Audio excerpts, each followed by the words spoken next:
Halo teman-teman, hari ini kita akan belajar tentang petualangan rempah dan sang ratu dari Jepara. Apakah kalian sudah siap? Baiklah. Pokok bahasan kita kali ini, yaitu yang pertama, kedatangan bangsa Eropa. Yang kedua, perjuangan Ratu Kalinyamat. Dan yang terakhir, Jepara kota pelabuhan besar. Baiklah, mari kita bahas materi yang pertama, yaitu kedatangan bangsa Eropa ke Indonesia. Adakah yang tahu siapa bangsa Eropa tersebut? Untuk apa mereka datang? Marilah kita bahas. Pernahkah kalian masak mie instan tanpa bumbu? Gimanakah rasanya? Tentu sangat hambar. Dan Indonesia merupakan negara yang mampu menghasilkan rempah dibanding negara lain seperti Eropa.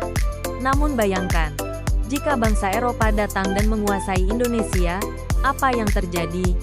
Pada zaman dahulu, bangsa-bangsa Eropa seperti Portugis, Spanyol, Belanda, dan Inggris datang ke Indonesia karena ingin mencari rempah-rempah yang sangat mahal di Eropa. Berikut peta pelayaran bangsa Eropa ke Indonesia. Namun kita bahas pelayaran bangsa Portugis. Rute bangsa Portugis dimulai dari Lisbon, menuju Tanjung Harapan dengan melintasi Atlantik, kemudian lanjut ke pantai timur Afrika, kemudian menyeberang ke Asia, lalu singgah ke Goa sebagai pangkalannya, kemudian penaklukan Selat Malaka. Dengan kedatangan bangsa Eropa, banyak pribumi yang merasa dirugikan. Bangsa Eropa, salah satunya bangsa Portugis, perlahan ingin menguasai daerah penghasil rempah-rempah, seperti Maluku. Kedatangan bangsa Eropa, dengan niat menguasai daerah penghasil rempah, membuat kerajaan Maluku menjadi khawatir. Sehingga sang Raja Maluku, yaitu Sultan Mansur, yang berhubungan baik dengan Ratu Jepara, mengirim utusannya untuk meminta bantuan. Baiklah, sekarang kita memasuki pembahasan tentang perjuangan Ratu Kalinyamat melawan bangsa Portugis.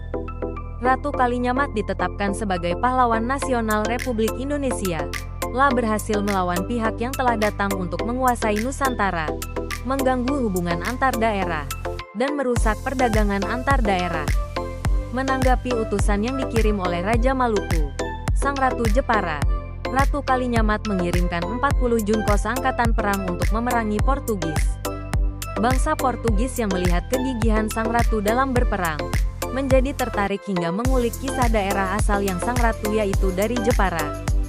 Jepara pada masa Ratu Kalinyamat, 500 tahun lalu di Pulau Muria, terkenal menjadi pusat kekuatan dan memiliki pelabuhan besar yang sering menjadi persinggahan untuk perdagangan, seperti kayu jati, garam laut, dan juga rempah-rempah.